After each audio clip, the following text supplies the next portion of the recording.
વાર્ષિકોત્સવના મુખ્ય મહેમાન શ્રી માંગરોલિયા સાહેબ તથા મનોજભાઈ રાવલ સાહેબ મંચસ્થ બિરાજમાન, અન્ય મહાનુભાવો તથા શ્રી સર્વોદય કેળવણી મંડળના સર્વે ટ્રસ્ટીઓ, કોલેજના આ વાર્ષિકોત્સવમાં અન્ય કોલેજના ઉપસ્થિત પ્રિન્સિપાલશ્રીઓ અને વય નિવૃત્ત થતા બંને કર્મચારીઓ અને અમારા વડીલદાતા પરિવારના શ્રી સર્વોદય કેળવણી મંડળના ટ્રસ્ટી શ્રી રમેશ કાકા અને કોલેજ પરિવાર આજે આ વાર્ષિકોત્સવમાં સંસ્થાના વિદ્યાર્થીઓએ જુદી જુદી પ્રવૃત્તિમાં વિશિષ્ટ યોગદાન આપી જે સિદ્ધિ મેળવી છે તેવા દરેકને મારા હાર્દિક અભિનંદન અને શુભેચ્છા. ભવિષ્યમાં પણ અનેકવિધ સફળતાઓને મેળવે તેવી આશા રાખું છું. 20 વર્ષ જેવી દીર્ઘકાલીન શ્રી સર્વોદય કેળવણી મંડળના ટ્રસ્ટી તરીકેની કર્મઠ સેવા બજાવી એવા અમારા વડીલ, આ સંસ્થાના આદ્ય સ્થાપક શ્રી ચિમનભાઈ પટેલના સુપુત્ર શ્રી રમેશ કાકા, જેમણે કોલેજને વિકાસના પથ પર લઈ જવા માટે અથાગ મહેનત કરી છે.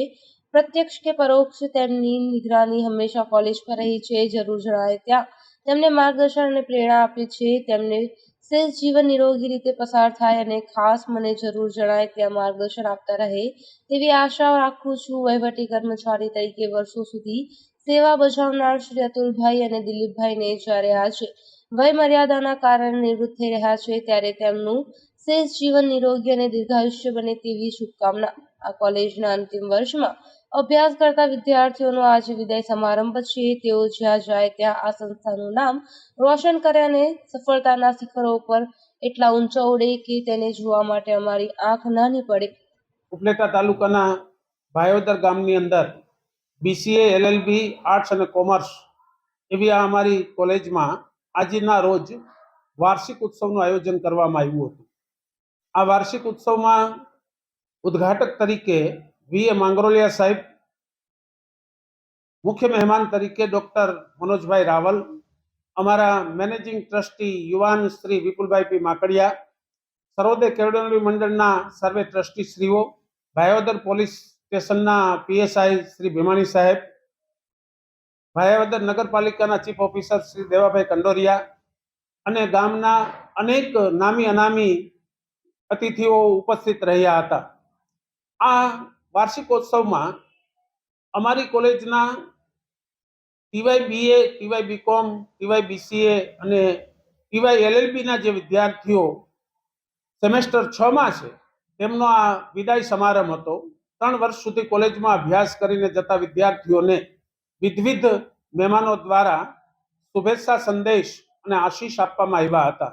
તેમની સાથે ઉપસ્થિત મહેમાનોની હાજરીમાં અમારી આર્ટ્સ એન્ડ કોમર્સ કોલેજમાંથી જુનિયર ક્લાર્ક તરીકે સેવા બજાવતા દિલીપભાઈ ગામેતી અને હેડ ક્લાર્ક તરીકે સેવા બજાવતા અતુલભાઈ દુદાણી કે જે વયમર્યાદાને કારણે નિવૃત્ત થઈ રહ્યા છે, તેમનો નિવૃત્તિ વિદાય સમારંભ શાલ ઓઢાડી તેમનું સન્માન કરવામાં અને પ્રમાણપત્ર આપીને તેમનું સન્માન કરવામાં આવ્યું હતું. તેમજ સર્વોદય કેળવણી મંડળના બુઝુર્ગ અને દાતા પરિવાર આદ્ય સ્થાપક શ્રી સિમન બાપાના સુપુત્ર એવા શ્રી રમેશભાઈ પટેલનું ટ્રસ્ટ અને કોલેજ પરિવાર તરફથી સન્માન પુષ્પ અને શાલ ઓઢાડીને સન્માન કરવામાં આવ્યું હતું. તદુપરાંત કોલેજની વિવિધ પ્રવૃત્તિઓ રંગોળી, ચિત્ર, વાનગી, હેરસ્ટાઇલ, નિબંધ સ્પર્ધા, વક્તૃત્વ સ્પર્ધા જેવી વિવિધ સ્પર્ધાઓમાં પ્રથમ, દ્વિતીય અને તૃતીય નંબર આવનાર કોલેજના વિદ્યાર્થીઓને શિલ્ડ અને પ્રમાણપત્ર આપી સન્માનવામાં આવ્યા હતા. આ ઉપરાંત યુનિવર્સિટી કક્ષાએ રમતગમતની અંદર અમારી કબડ્ડીની ટીમ રનર્સઅપ થઈ તે અને કબડ્ડીના 2 ખેલાડીઓ જે નેશનલ રમવા ગયા અને ક્રોસ કન્ટ્રીની અંદર અમારા 2 વિદ્યાર્થીઓએ નેશનલની અંદર પરફોર્મન્સ કર્યું તેવા દરેક રમતવીરને શિલ્ડ અને પ્રમાણપત્ર આપી અમે સન્માન્યા હતા. આ ઉપરાંત TY BA, BCom અને BCA ના વિદ્યાર્થીનીઓ દ્વારા તૈયાર કરેલ એક સરસ મજાનો સાંસ્કૃતિક કાર્યક્રમ પણ કાર્યક્રમના અંતમાં રાખવામાં આવ્યો હતો. આ કાર્યક્રમની અંદર રજૂ થયેલા સાંસ્કૃતિક solo song, group dance, mimicry વગેરેની અંદર પરફોર્મન્સ કરનાર વિદ્યાર્થીઓને ઉપસ્થિત મહેમાનો અને ટ્રસ્ટીગણે અને સ્ટાફ મિત્રોએ હજારોના ઇનામ આપીને તેને સન્માન્યા હતા. સમગ્ર કાર્યક્રમનું સંચાલન શ્રી ડોક્ટર રાજેશ એન પટેલ અને શ્રી GK પલાસ સાહેબે કર્યું હતું. માર્ગદર્શન અને પ્રેરણા ડોક્ટર VV સુતરિયા અને ડોક્ટર KM માયાવંશીએ આપેલા હતા.